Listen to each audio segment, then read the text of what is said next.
Damn, no sound. Mute. What the hell? I've been a rough start like Arteta. Listen, the morning after, the morning after pill, the morning after the results were almost perfect. Big up to Ozzy. Big up to love, bro. Yeah, I see you. I don't know what my setup is a little different this morning, man. Physical therapy early. Brain went. Brain went. But this ain't coffee either. But big up, man. Big up to Ozzy. Hope you're good, bro. Big up to Wahaha. Big up to Cooper. Manners and respect every single time. Now, almost perfect weekend. Almost perfect because you know City lost, Liverpool lost, but the injuries are starting to pile up. Now, after the Atletico, right after the Atletico Madrid game, you weren't allowed to. Just like after most wins, whenever we win, we can't be critical because it seems as if you're being overly negative. So maybe we're gonna have to let the top gooners voice the concerns for us. That whenever after we win a game, you can say, "Hey, I know we won the game, but here's a couple of things that we could probably work on." Because when we say it, it comes off as you're just moaning, you're just being negative, right? Because one of the things that I wanted to complain about after the Real Madrid game was why did Declan Rice and Bukayo Saka play 90 minutes? That man should have came off, right? But if you said that at the time, you were just told to be quiet, and there's a 4-0 at the Emirates, we blamed them. You can't have anything to complain about. They're like, what? But we know that Declan has been doing a lot of running this season because he has a new midfield partner next to him. Hey, big up to Shane Guna. Shane called this out. Shane called this out a while ago when he said Declan is running he's due for one. He's running the red line. He's overload. He is going to pick up an injury.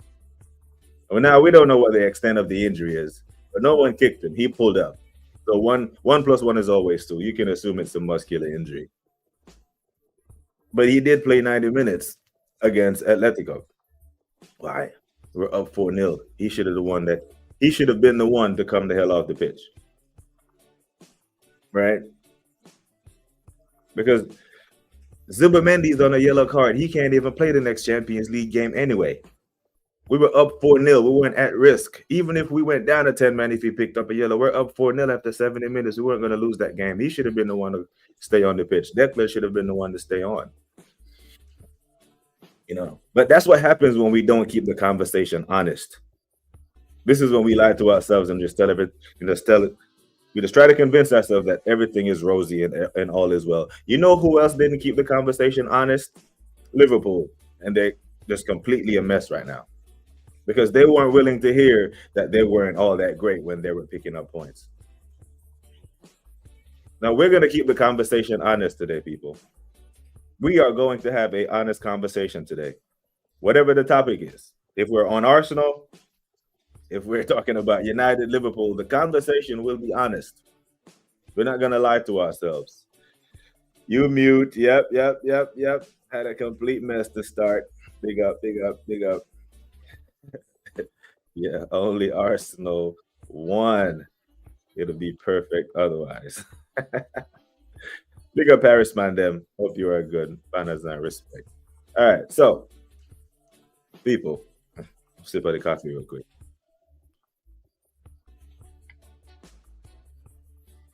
We have to have an honest conversation about the Arsenal attack.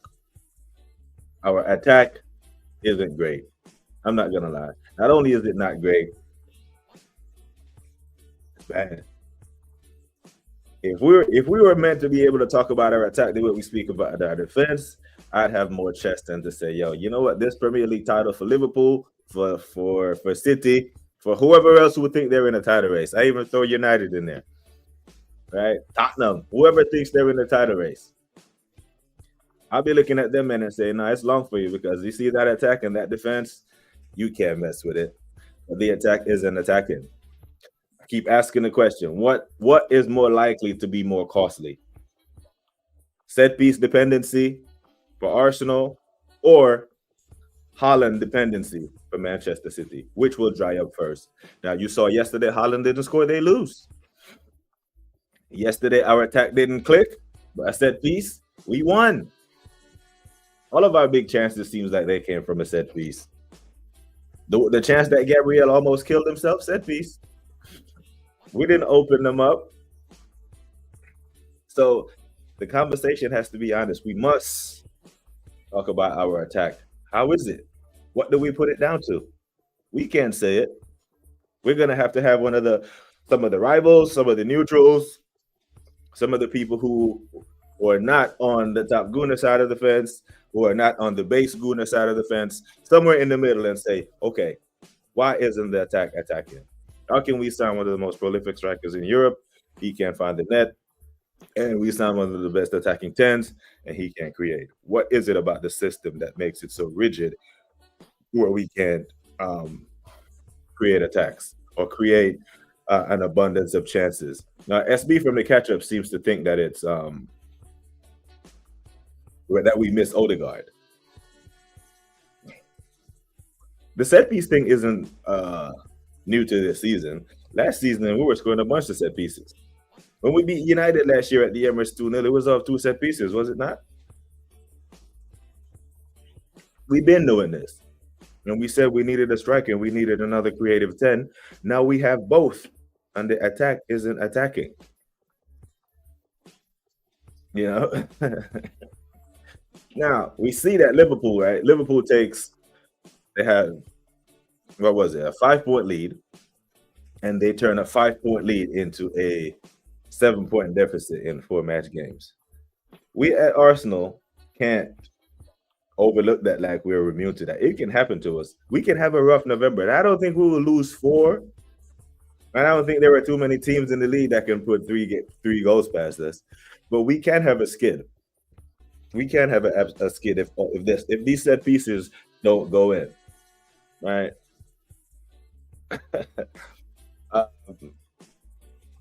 Dare I say we draw 4 in a row. Right? Our last 2 games have been 1-0 wins, right? 1-0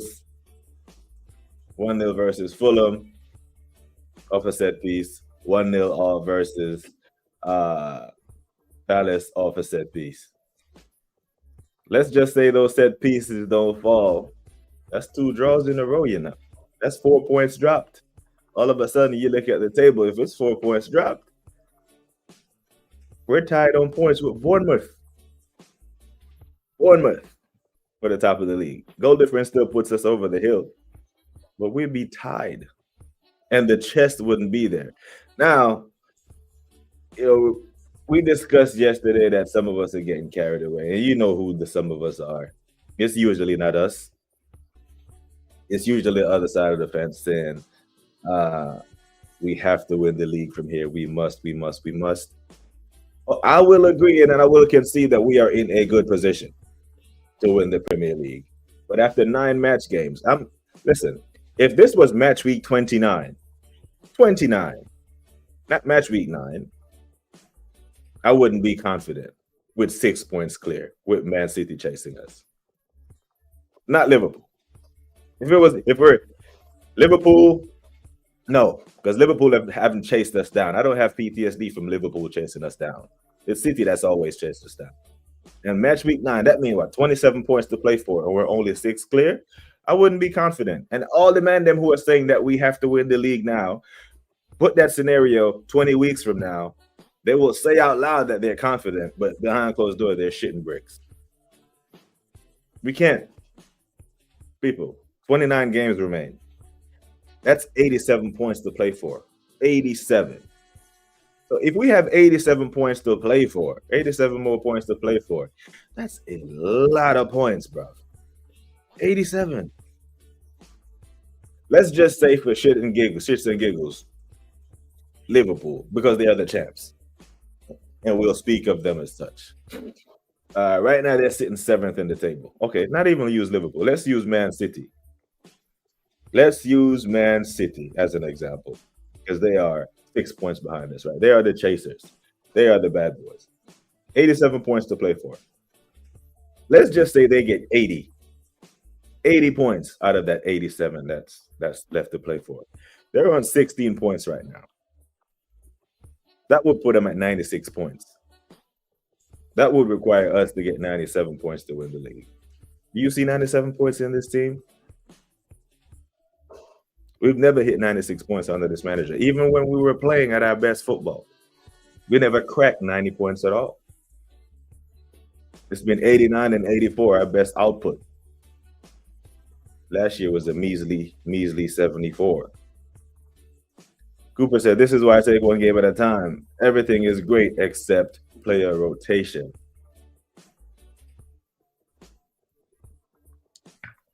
He rotated well with Calafiori and Skelly. He rotated well with Trossard and Martinelli. And I didn't even mind Rice and Zubimendi starting against Atletico. But having him play a full 90 when we win in the game 4-0.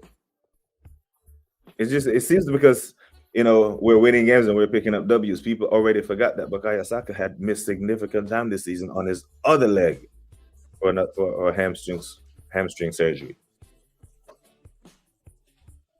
But Declan, surely the medical staff tracks his minutes, tracks his game time. They have all these heart monitors and all this shit hooked up to him, man. Know that this guy is putting in a shift. The amount of ground that he has to covering for Zubimendi, helping out the defense, a defense that everyone is raving about. Got man even talking about the Chelsea record already. I'm like, bro, let's get to December in single digits before we start to think about that. And I do think we will get to. I don't think we'll concede an abundance of goals this season, but our brain shouldn't even be nowhere near that Chelsea record, if you ask me. Nowhere near it. Yeah. So Zubimendi, I think he should have played a full 90.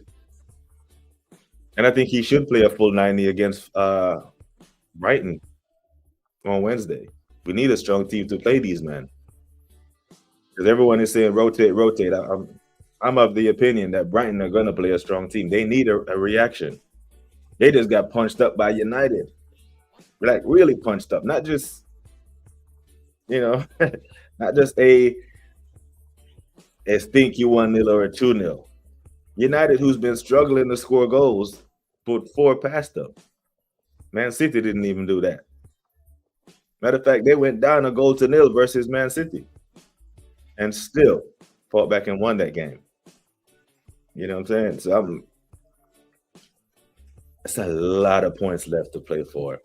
A whole lot. Now, I do agree that if Liverpool lose their next 2, I'm counting them out.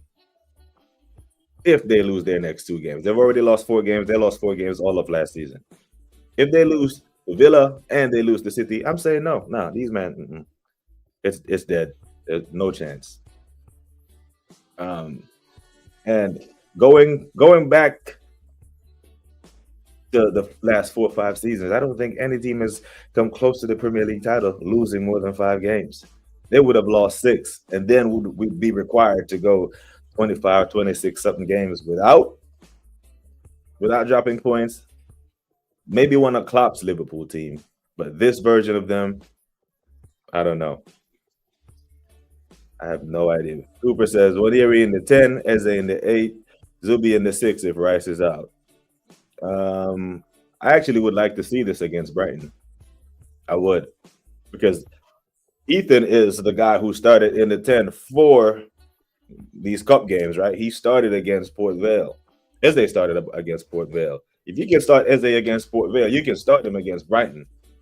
Because I need this cup. I need this cup, people. I'm not going to lie. I need this EFL Cup badly.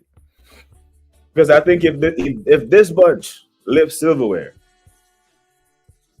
in February or March, whenever this final is, and in April, May, they find themselves in the same position to go on and win the title, I think that experience of actually winning a trophy will actually help push them over the line.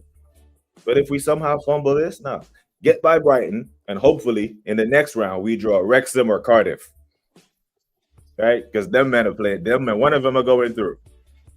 And then it's Fulham and Grimsby. And who else?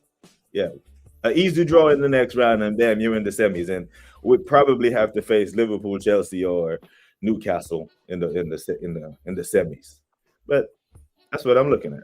I'm not looking past Brighton at all. I'm not, and I know the squad is deep. He'll probably rotate the entire back five with Kepa. Kelly comes in, Benjamin White, and Capier and Mosquera. I was calm. But that midfield, we really need to make sure that we play a strong midfield.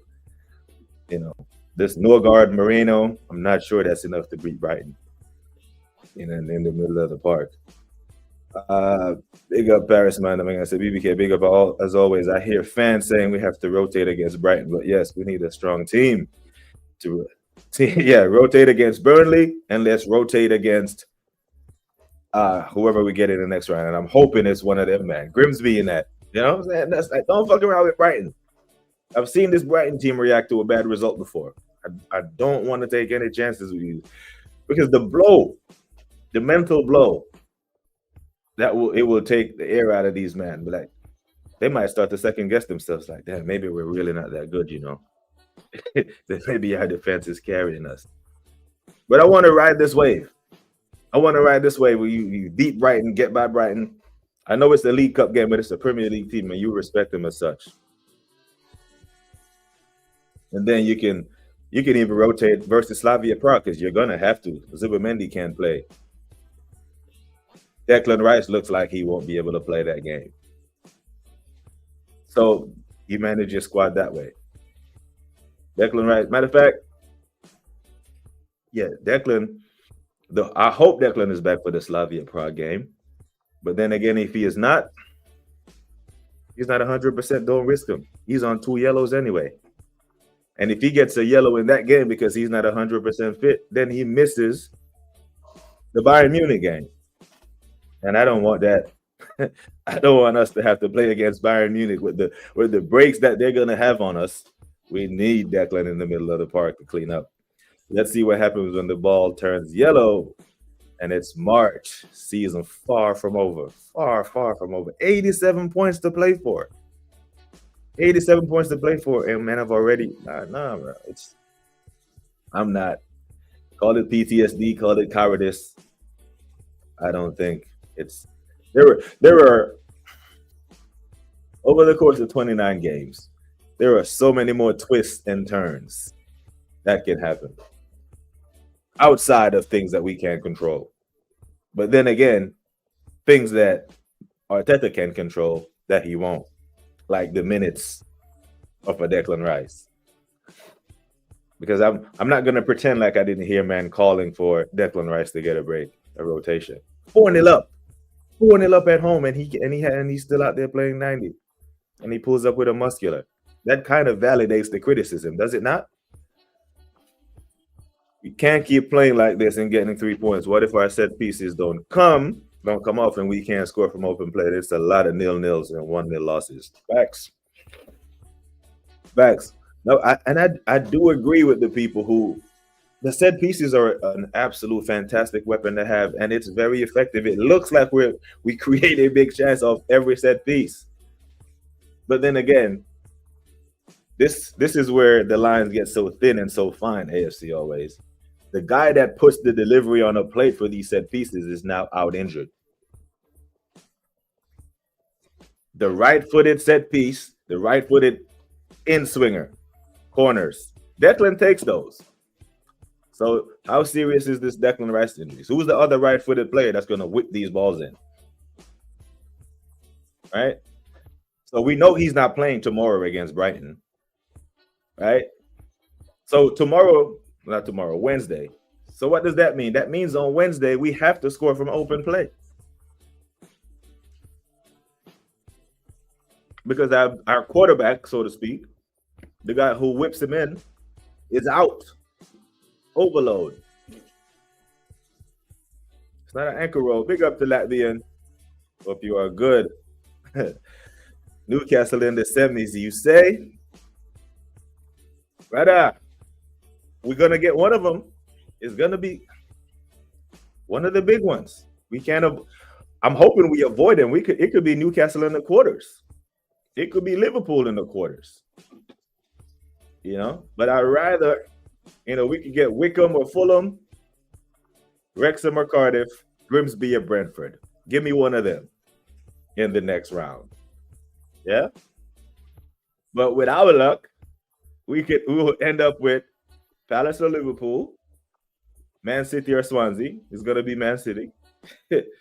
Wolves or Chelsea, Tottenham or Newcastle. So yeah, with our luck, we'll probably get one of those. But you can only avoid them so long. And I want the easiest path to a trophy. I don't want to hear this shit about, oh, give me the big boys. No. Give me Wrexham. Give me Cardiff. Let me see City rotate tomorrow or on Wednesday, and Swansea knock them out. Give me Swansea in the quarters, in the semis. I want to see Wolves upset Chelsea and give me Wolves in the final.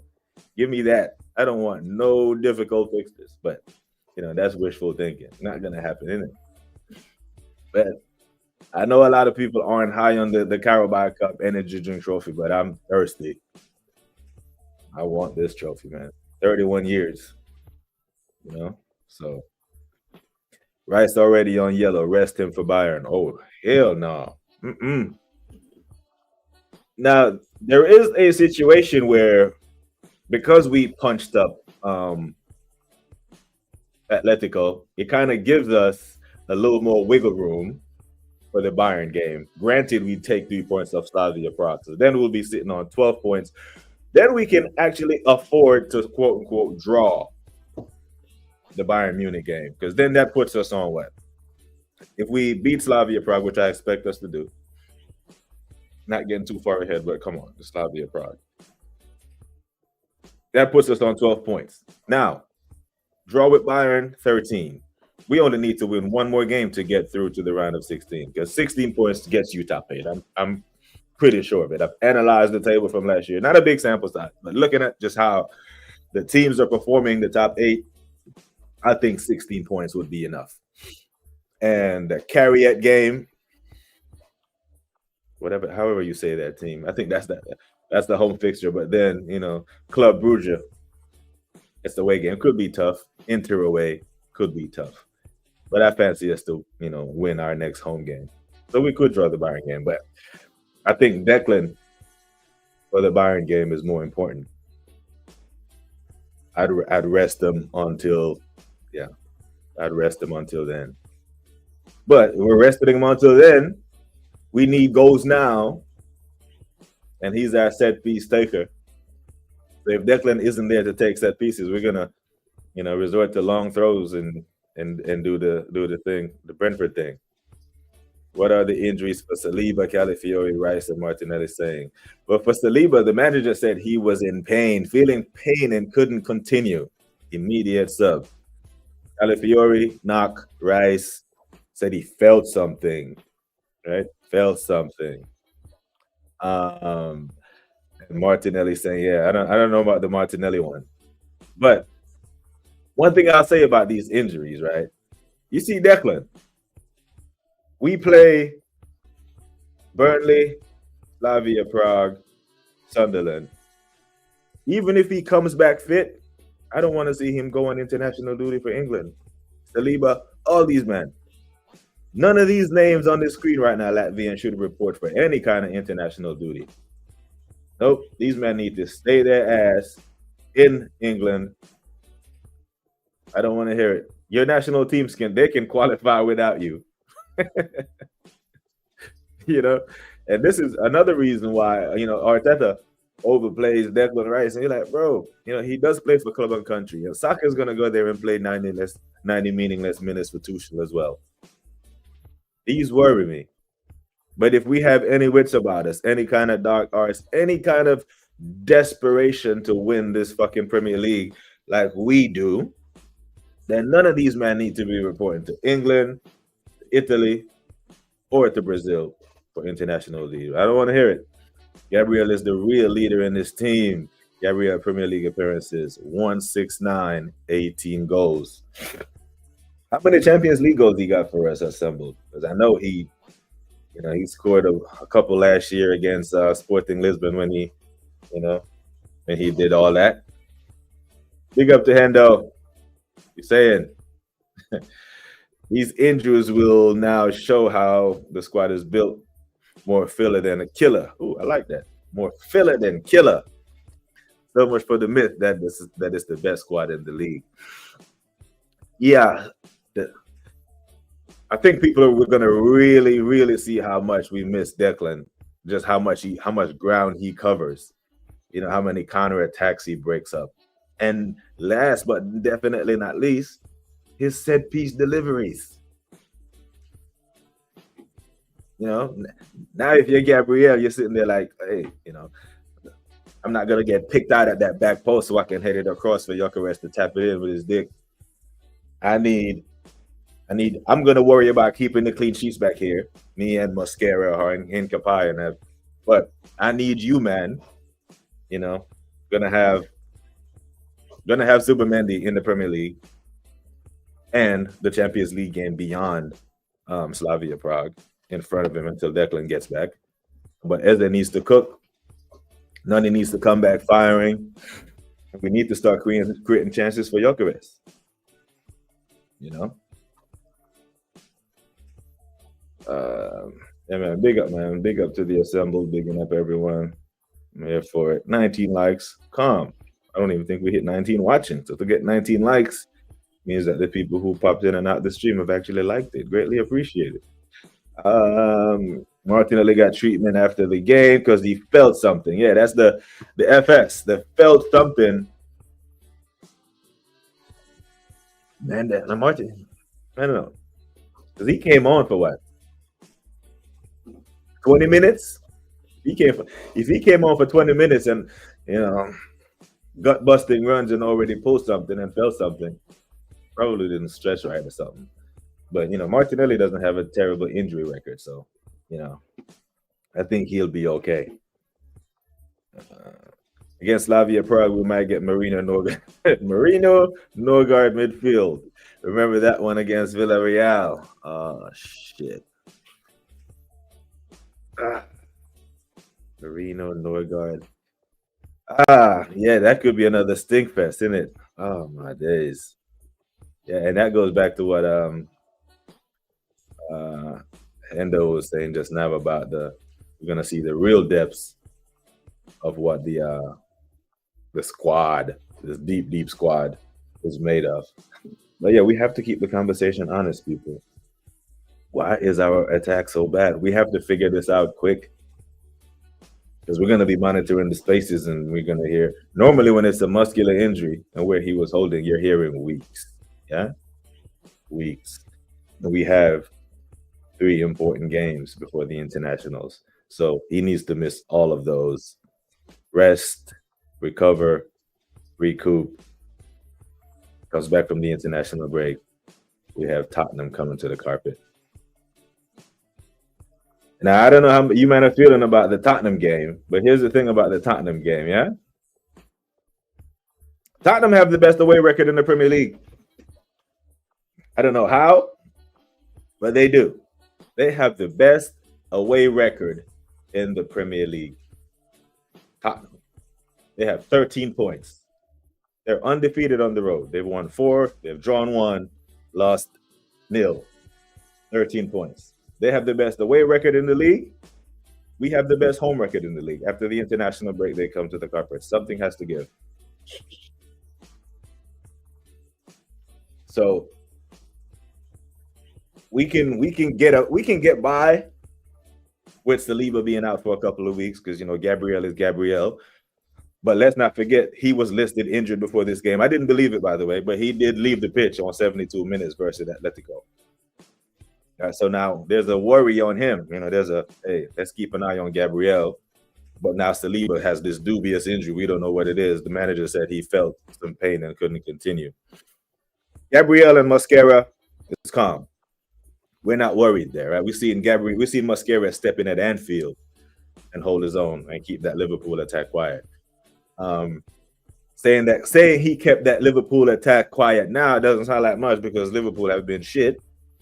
But at the time, everyone respected Liverpool because they were undefeated and they were Premier League champions, and everyone said they were going to run away with the league, right? That way. So, but Mascara hasn't put a foot wrong, so we can get away with Saliba being out for a bit. But I'm saying these men must not report to any form of international duties, bro. All of them, every single one of them with a damn red cross next to their name on FootMob need to stay their fucking asses in London over the next month.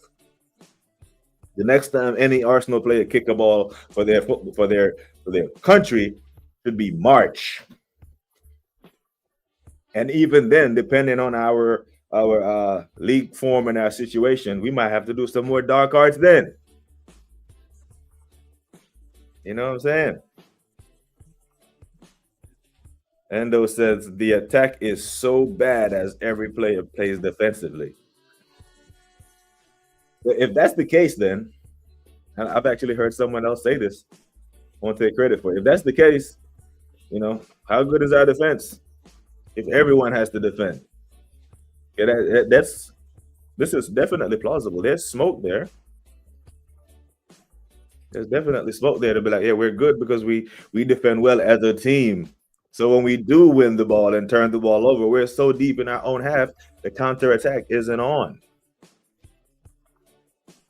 It seems like there was a 3-on-3 play yesterday where we got the ball going forward, and we had a 3-on-3, and we had Trossard, and he had Sakafar, and he had Gyökeres running down the middle. As a winger, that is your dream because you have space and you have options. That's what a defender hates the most when a winger has the ball. Be like, he has space and he has options. What poison do I pick? Because if I step too early and try to nick the ball off of him, he can either dribble by me, then I'm dead. But if I give him too much room, he can pick out a pass because there were 3-on-3 running towards the goal. After these present injury updates, how confident are you that this Burke will mess this up, will mess things up?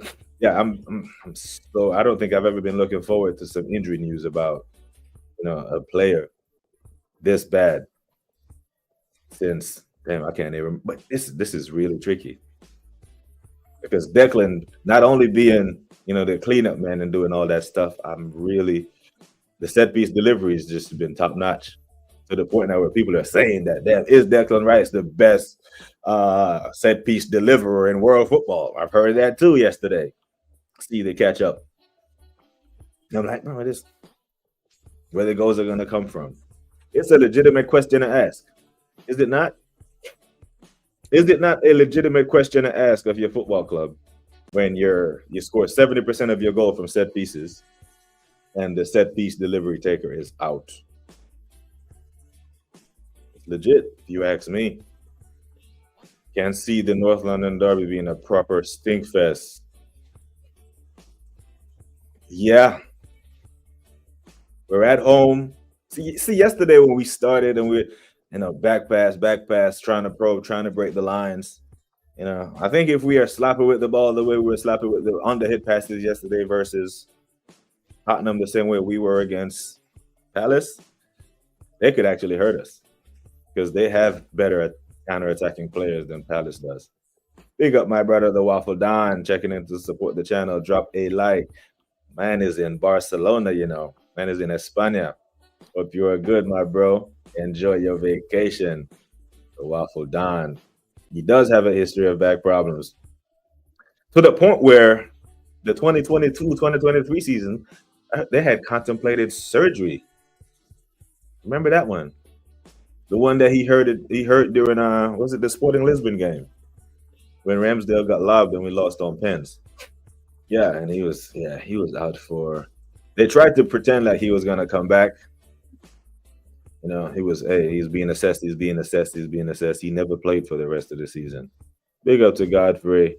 Might as well respect Godfrey. Hope you are good, man.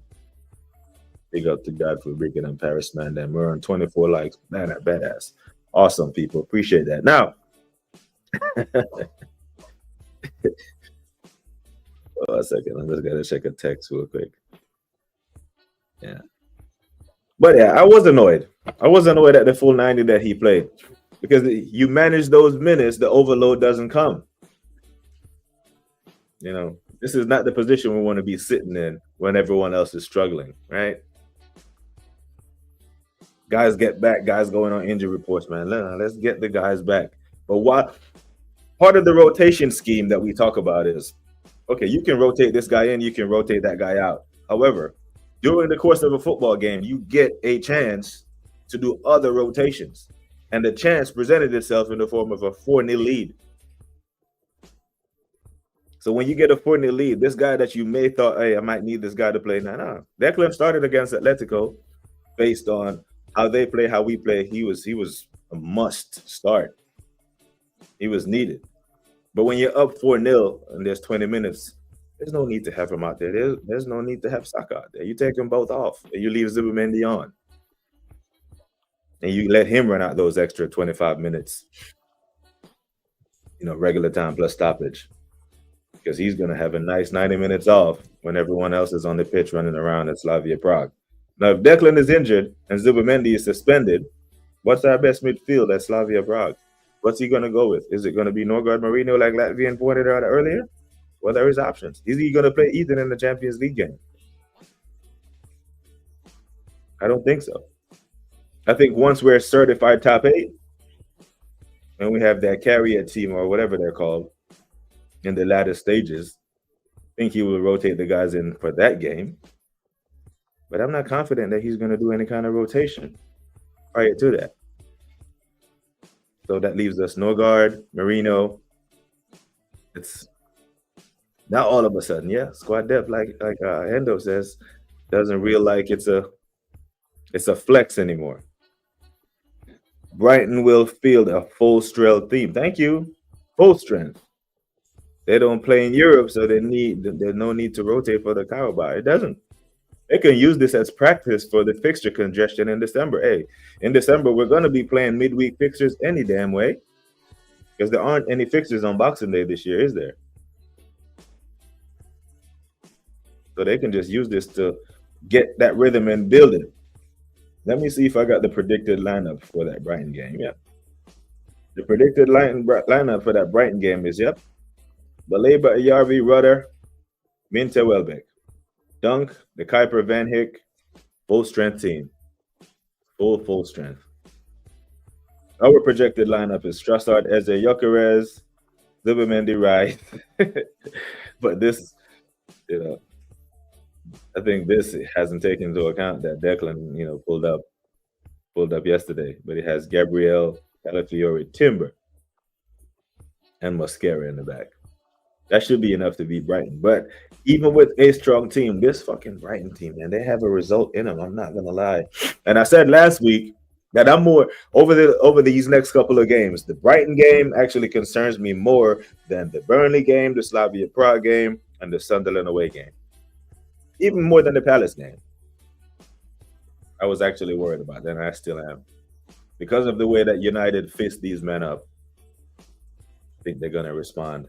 Now, hopefully we can pretty much, end their season until the FA Cup starts when they get drawn in that. I'm not sure if they've already knocked out the FA Cup or not, but I know teams that are not in Europe enter the FA Cup in the second round.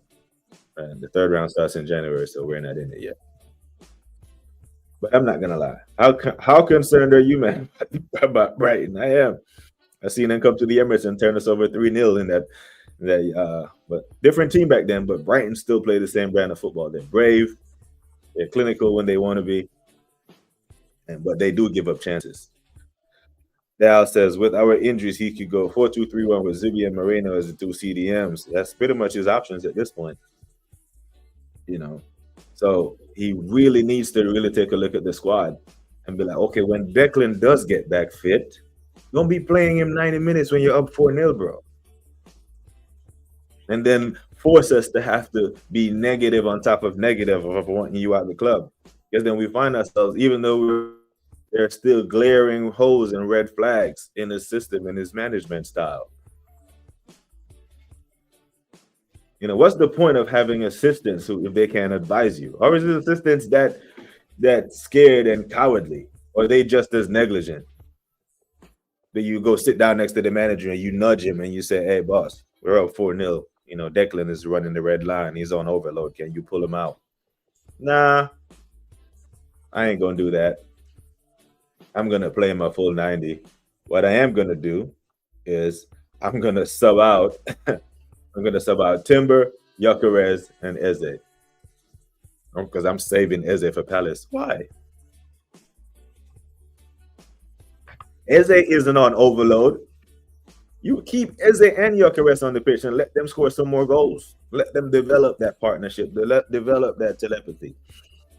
Those two subs were the wrong ones. I agree with the Timber one. Fully 100% agree with the Timber sub. Gabriel came out. Apparently he felt something. Okay, calm. But you have 5 subs for a reason. But the Zubamendi one, he can play in the next game. Why is he coming out? Nah, you burn these 90 out, bro. And you take off fucking Rice. You bring on Marino. And you take off Saka and you bring on Ethan. But nope. Full 90. Now man is hurt. I'd say play Ethan, Eze, and Norgard against Slavia Prague. I don't mind that either. I think that works. I actually think that could turn them over. I don't think Slavia Prague will trouble us a whole lot. I really don't. If I let me glance at the Champions League table for a second. All I know of the Champions League table is that we are 4th in it and that Ajax are dead last. Ajax, Slavia Prague are 28th. They're winless. Drawn 2, lost 1. Yeah, shouldn't be a problem. Home game, yeah. Take no team lightly, but do take these men as if you're better than them. Seriously. 4231 says with Trossard, Eze, and Bauman versus Brighton. This Trossard, I don't even know where to go with Trossard now. I really don't. Against his former team, I don't know if this could go either way. He could be motivated and play well against his former team, or he just makes bad decisions. What is with Trossard's obsession with the near post? What? There's a reason why we get upset at goalkeepers when they get beat at their near post, because it's what they guard. Goalkeepers guard their near post and force you to go across. Hard and low across, more times than not, you score. But all these times I'm seeing Trossard come on the pitch now, man is trying to go near post and is putting it wide near post or he's hitting the post. Against his former team, what Trossard will we get? I'm not totally against him starting, to be fair. But when he starts, there's just so much evidence of him not being good when he starts. He needs to be on the bench pissed off, knowing that, hey, these men let me go. I should have started. I can have a hat trick against these men. Because he has scored against them, but that was at their ground. And he did celebrate in front of their crowd. I like that shit has be part of him. But, man, when he starts, he just doesn't deliver more often than that. So Arteta will be forced into rotating due to the injuries. Yep. But then we look at it. I don't know. Do we look at the team through a too harsh of a lens?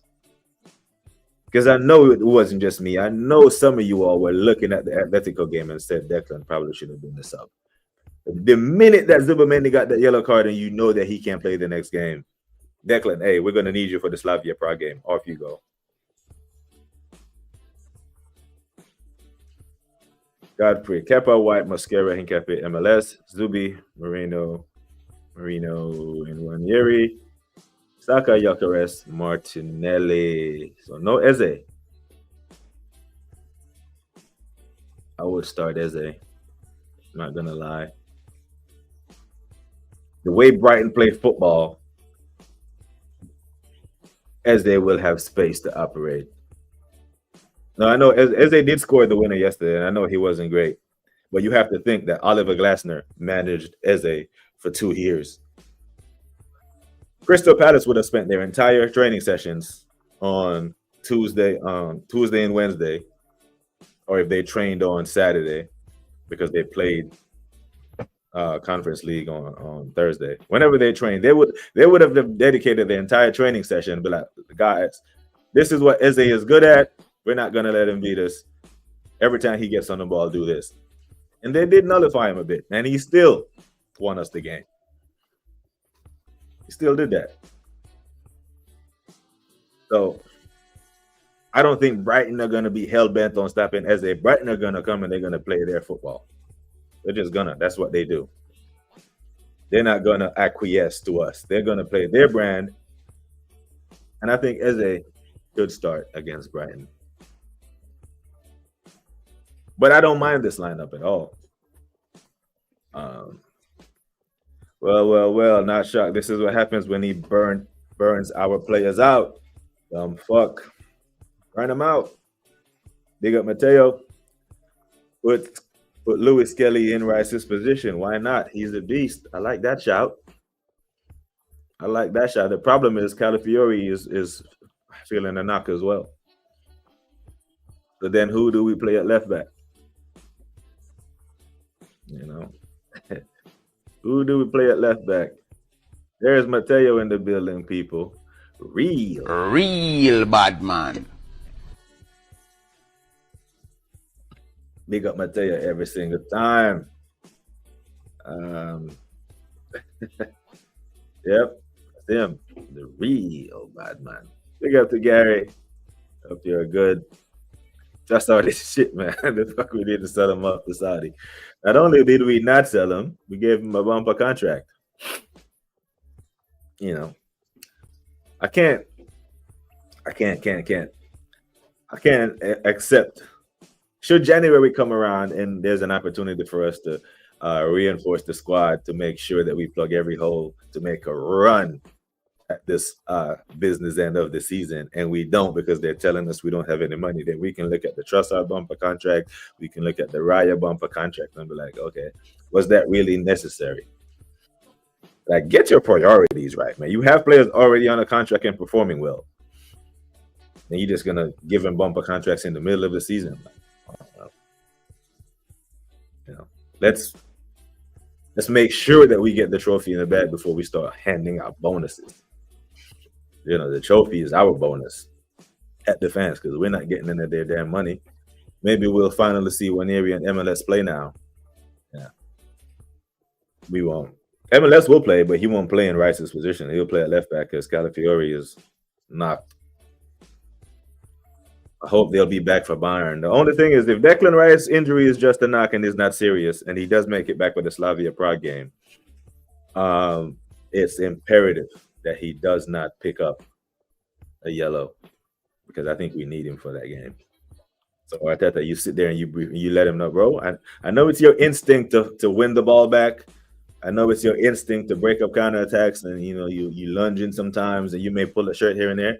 This game, do not do it. If they get by you, they get by you. Trust your defense. Trust Big Gabby. Trust Mascara. Trust Timber. Trust them. Trust the Golden Glove winner that you got back there. You notice I'm saying trust the defenders in that to keep the clean sheet because I don't trust that we can go forward with our stagnant attack at the minute. I think it's fatigue-related injuries because Arteta is stupid and doesn't rotate. Yep, I agree. But someone needs to. I need to listen to his assistants, but at this point, I don't. Seems like the assistants don't have any damn backbone. Yeah, man. United are picking up games. Yep, I'm glad he got a couple of minutes yesterday. He got a couple of minutes in the legs, and I think he will start against Brighton. So I think we will see a full back rotation. The entire back five will rotate against Brighton. Timber won't be out there. He'll have the guns on the bench. But, yeah, it will be Kepa, Timber, Incapai, Mascara, and MS Skelly. Because in spite of the injuries, Arteta, he's going to flex. Hey, this is the squad that I've built. See how deep we are. I'm just worried about that midfield. Because even though United beat these men 4-0, I still rate their midfield with Baleba, Minty, and Najari.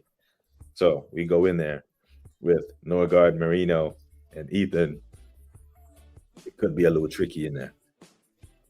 But I've been told that Norgard is good. But here's your chance. Declan definitely won't play this game. So Eze,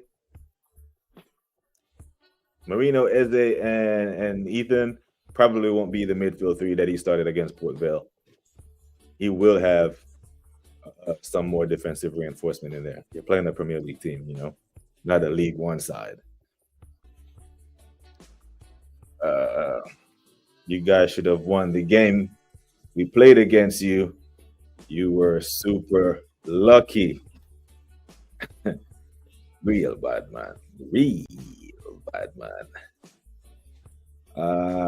Yeah, if we got to keep it sooner in the wind down, and if the ref didn't swallow his whistle for the Cunha pen, we both. Stop your fuckery. Stop your fuckery.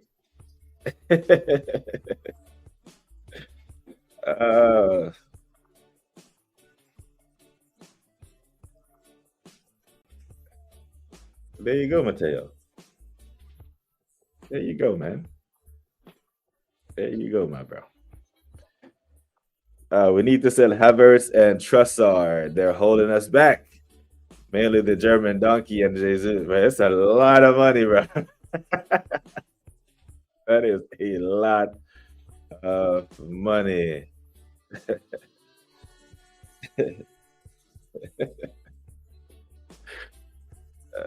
Yeah, you went too far. You went too far with that. Far. But listen, to be fair to you, my bro, were we unfair to United holistically? Now, when we look at it, Wahaha is our guy. He's our guy, yeah. But let's take a look at the United schedule. Was the schedule unkind to Man United to begin the season? And the form that they have picked up, because listen, people, I can go find the tape. I predicted United to finish in the top 6 this season. I don't know where Wahaha had him to finish, but I had your team finishing in the top 6, my bro. I did. Now,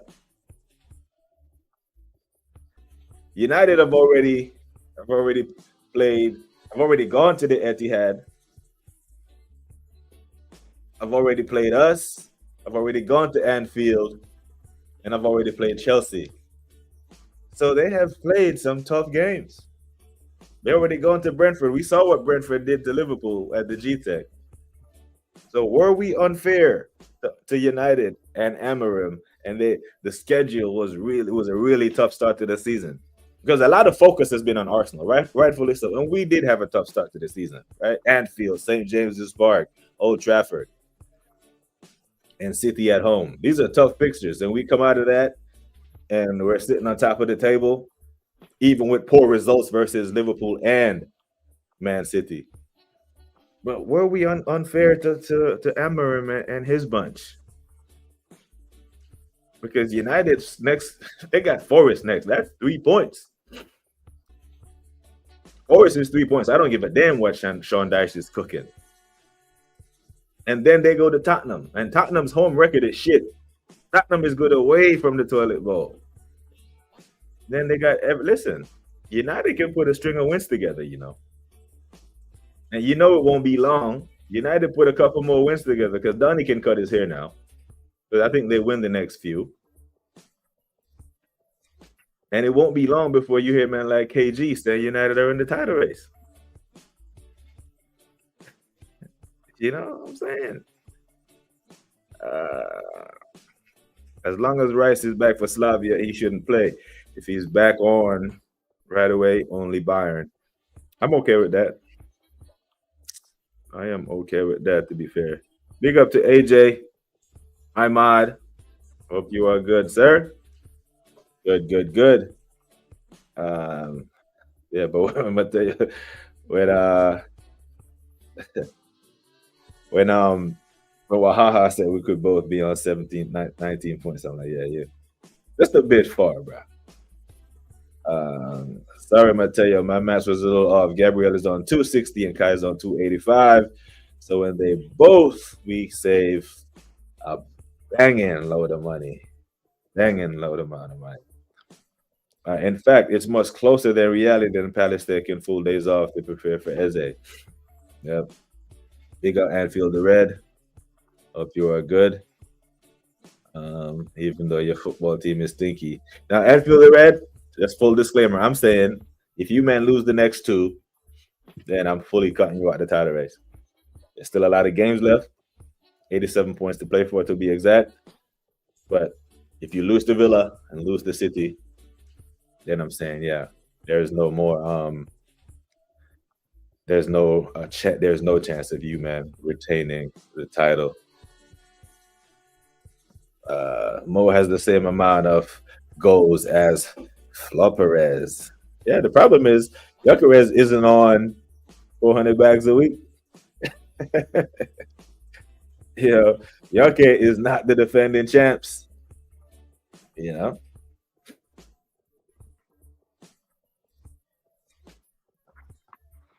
we were lucky, but United were shit. I think they had passages of play in that game where they were actually good. I think we're still shit. One good game versus Brighton doesn't make you feel good. You don't think you were good against Liverpool? I think you were better. I think you were great against Liverpool. You know, Bruno missed the sitter. He had chances in the first half. You really should have been 2-0 up. You know, you should have been 2-0 up at Anfield, my bro. So if Lemons and our keeper doesn't flop for your goal, and we didn't get the penalty 100%, you weren't far from losing that. I'm not salty and shit, but how was it? Well, brother, I remember the Fulham game you man played when Euro pushed Bassi in the back and scored an own goal. You know, there were so many nuances over the course of games that you can go back and look and you'd be like, hey, we lucky we got a point there. You know, we're lucky we got anything out of this game. Big up to James Bond. Hope you're good for the ground with Jay. No, but it's at the end of a football match, you want to see your team create enough chances for you to give you the best chance of winning the game. It's just how I see it. As much as this wonderful manager has rotated the squad, why are we now getting injuries to the regular starters? Contradiction in terms. Yeah, I honestly believe if he pulls Declan out right after instead of Zubamendi in the 72nd minute when we're up 4-0, he doesn't pull up yesterday. You know, that extra running. Like my physical trainer used to tell me, like when we used to go on our deployments, you know, we have to, build up our stamina because we have to walk up and down these mountains for hours and hours at a time, places where vehicles can't go, and we have to trek it. And we would do 30-minute warm-ups in our workout sessions. Why? I mean, like, man, some guys are gassed after the 30 minutes. And then the trainer would tell us, hey, after 30 minutes is when your body really starts to improve and burn high levels of oxygen. So your second wind. So over the course of a 90-minute football game, you get a second and a third. Yeah. So Declan, the amount of running that he does, I'm saying, oh my God. Those extra 20-something minutes really take a lot out of him. And he's doing this week in, week out for club and country. I think he got that one wrong. When he looked back at that, he's going to be like, shit, I probably should have taken him out instead of Gyökeres and Eze.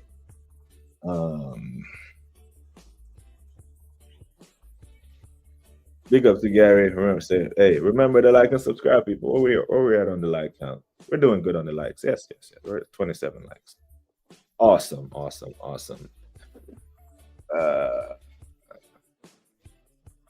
It's a lot of money, man. It's a lot.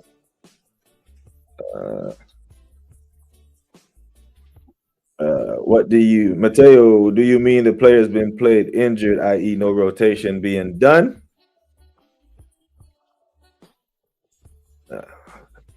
I think that's why you have assistant coaches, like the manager picks the team, but then assistant coaches ever saying, hey, this guy's, running the red line, he's running the overload. We need to probably, scale his minutes back a little bit. But the proof is in the pudding because he's injured. So we got that wrong. We got that wrong. Completely got that wrong.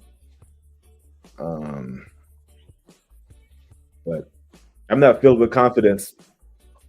Definitely not filled with confidence going into November with a unfit Declan Rice. With the fixtures that we have in November: Tottenham, Bayern, Chelsea, Brentford. Have to put respect on Brentford now. And then there's Villa. Villa surging. Mm. Villa has Villa started the season slow, and now they haven't lost in 5 or 6 games. That is crazy. Villa are on the same amount of points as Liverpool in the Premier League. Villa. And Villa didn't win their first match until towards like damn near October. Like their first 5 games, they were winless. They had two losses and 3 draws, something like that. They had June to Newcastle, throwing a bunch of games, wasn't scoring. Now they're both on 15 points, having beating Man City. And barring that Mo Salah swing at the foot to put it in the top bins, they would be ahead. But now they have each other next. Villa goes to Anfield, and I think Villa is fearless. I think Villa know that they can get something from Anfield. Ollie Watkins is looking at this Liverpool defense and he's like, "Bruh, I can get some change out of Kanate." And Liverpool will slide further down the table. I really think, right? Just a quick touch on Liverpool. Why LFC Monster is not here.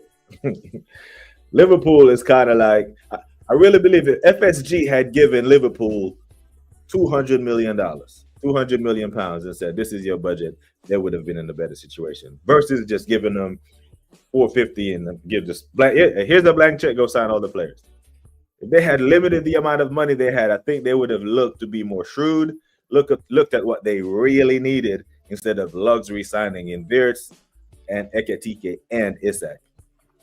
Because had they been given just 200 million, I'm forced to believe they wouldn't have even looked at Isak.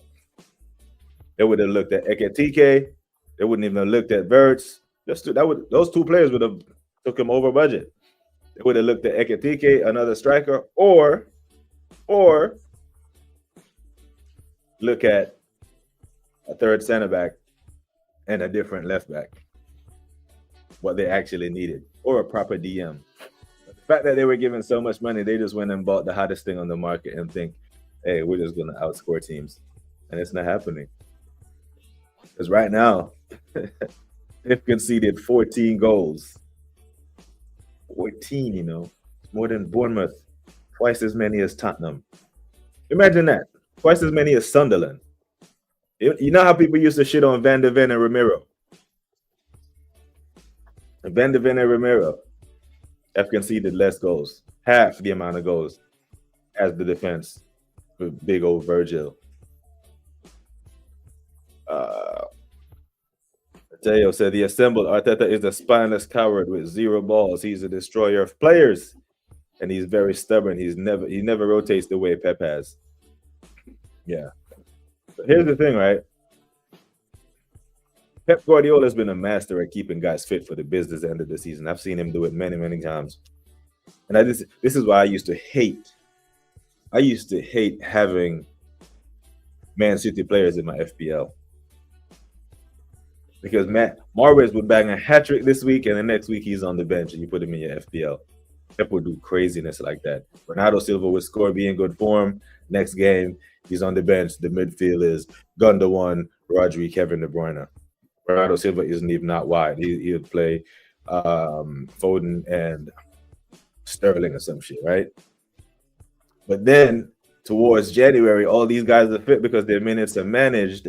Arteta, you listening? Managing minutes. And an injured Declan Rice is useless to us.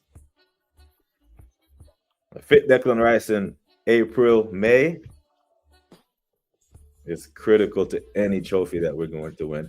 I don't even think if we get past Brighton, we get a favorable draw in the semis, in the round of 8, and get to the semis. Without Declan, up against a Liverpool, up against a Newcastle in the semis, we might struggle. You know. Well, haha says all your other Arsenal fans are staying quiet. Godfrey. Are you talking about the United game? The back and forth United game. You know, the first game of the season. There was nothing I took away from that game. Nothing. You know, it was just that 1-0 was no different than the Palace 1-0, except that it was away at a rival. Right? But 1-0 at Old Trafford, 1-0 against Palace, 1-0 against Fulham, all set pieces. Anyone see a pattern here? It's a dangerous line to walk. Now, if these scores were 3-1s and 4-0s and there was a set piece mixed in there, no one would care. But you can't just ignore the pattern and be like, yeah, there's something here that may not, because the Liverpool fans did not listen when we tried to tell them. We did tell them, hey, this is not sustainable.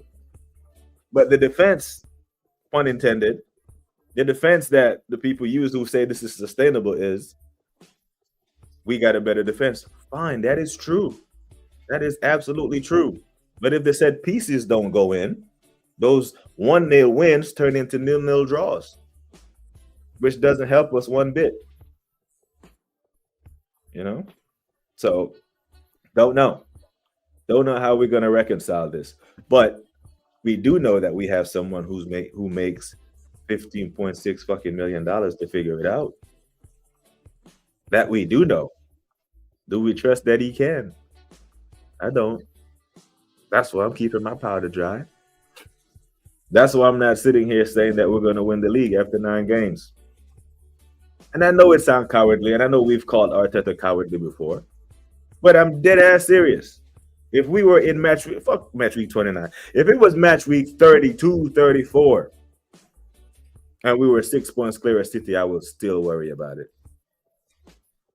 Because it's 2 games, especially if we haven't played him yet. Because then it becomes a 6-pointer. And I think they're better equipped than we to handle pressure than we are. Now, if the assembled is still in the chat, what was our agreement again? What match week did I say if we're there and thereabouts, I have chest?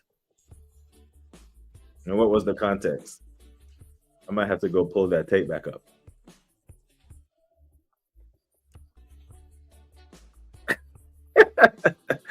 I'm gonna put a VH tape in my mouth like I was Samuel. This guy. Oh my God. Yeah. That's fair. That's fair, Godfrey. But I'm saying throughout the course of these games, we see it. We see it, right? Because that Fulham game when Euro arms fully extended in Bassie's back, that was a foul. That goal should have stood. You know, so and VAR looked at it. That was a goal scoring shit, and they looked at it and said, no. You know, we need to be at least 12 points clear this time around. The 12 points clear for me is only applicable to City. I agree. But if we need to be that much clear of City. I do not apply this same to Liverpool. Because Liverpool, I've never seen Liverpool chase anyone down. Liverpool got chased down by City. Because let's remember the context of Liverpool's title wins. In 2019, 2020, they weren't being chased. They blitzed and ran away with the league. No proper challenge. Last year, they blitzed, ran away with the league because we were shit. No proper challenge. Every time they were neck and neck with City, City won. So I do think we need to be 12 points clear, specifically for Man City, the big blue sharks. For Liverpool, I'm counting the next 2 games. So we're what? 7 points clear of them now. They drop the next 2. If they drop the next 2, I'm counting them out regardless of our results. But Next week, Liverpool could be 10 points behind us by the time kickoff because we play before them. I think we play at 3 next week. They play at 5:30. I think so, on November 1st. I'm not sure. So if we beat Burnley, that's more pressure on them to go beat Villa. So we would, and the following week we also play before them. When we play Sunderland and they play City. Crazy scenario. They could be in that same boat that you say. But I don't think we need to be 12 points clear of the Liverpool because they're not the hunter, so to speak. But City, yeah, we absolutely need to be double digits with minimal games. Who in City fears you? Rodri injured. He's coming back though. But let me read the comment first. Foden missing. KDV gone. Only Haaland fears you. If you think he will get the ball and score, but he only does one thing. So here's the thing. I agree with you with the Rodri thing because if you watch the warm up with me and the Waffle Down, he says he fears City, and I'm like, no. If Rodri is not being Rodri, City has no chance. But he is coming back. He is scheduled to be back next month. And I think they go as Rodri goes. They're Rodri FC. Foden, that argument's dead. He's a passenger. Foden will never be the driver of a bus. You put him in a team that's, a world-class midfield of Kevin De Bruyne, Rodri, and Bernardo Silva, and give him a world-class striker in Haaland, and you put him on the wing, he fits right in and he goes along with the boys. But if you have to depend on him to carry a team, he is not that guy.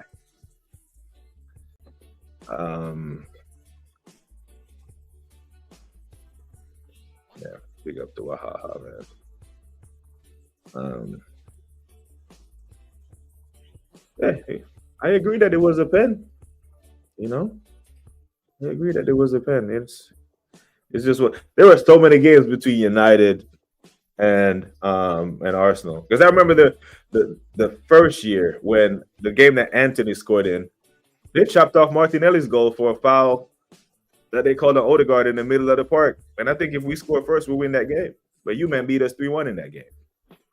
You know what I'm saying? There's always a call or a passage of play during these football matches that you can be like, this was critical, that changed the game, this changed the game. It's always going to be that, especially between United and Arsenal. But I do think City are going to have to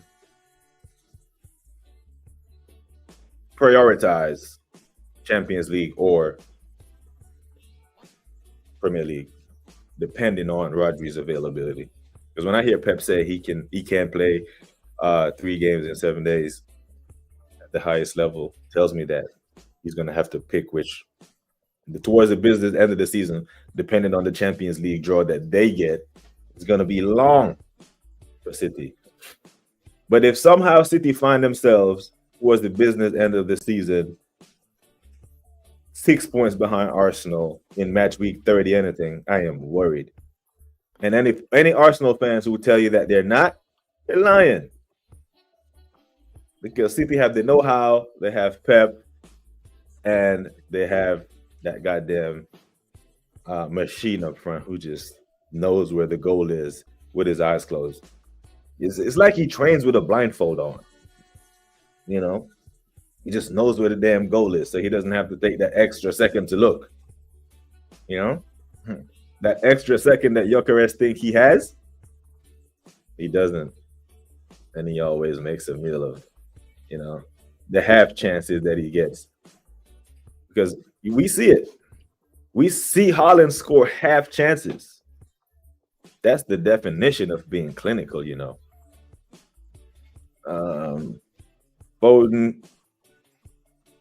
Foden takes the last row on the bus and lies down like a spoiled prick and only goes when he gets that much space. He thrives. Yeah. Like against our 2-man midfield with Bruno being oblivious. Yeah. Even then, he had Doku to come into the midfield and take up space for him. These are all facts. These are all facts, my wahaha. But I tell you, to be stubborn, there has to be some sort of thinking being done. Do you see the dilemma? He's actually thinking about these blunders. So the thing is, I really think we need to start treating stubbornness the same way we treat respect. Like, we say respect is earned. Like, um, Pep has earned our respect over the years. You know, Arteta hasn't earned the right to be stubborn. If something isn't working for Mourinho, for Carlo, for a Pep, for a Klopp, if something wasn't working for one of those managers, they earned the right to be like, "Hey, I know what I'm doing. I'm gonna be stubborn with this. Shut up." But when you're Arteta and you haven't won anything, you haven't got it over the line, you don't get the right to be stubborn. Whenever you're faced with a problem, not saying being reactionary, but you should be hell bent on solving. 15.6 mil, man. You get paid to solve these problems, so go ahead and do so. Come on, Arteta. What are we doing? Yeah, people, big up, big up, big up, big up. Absolute love for the love. Another great chat with you boys and gals, all the silent listeners. Big up to every single one of you. Got to go get some more therapy in. We're almost in November.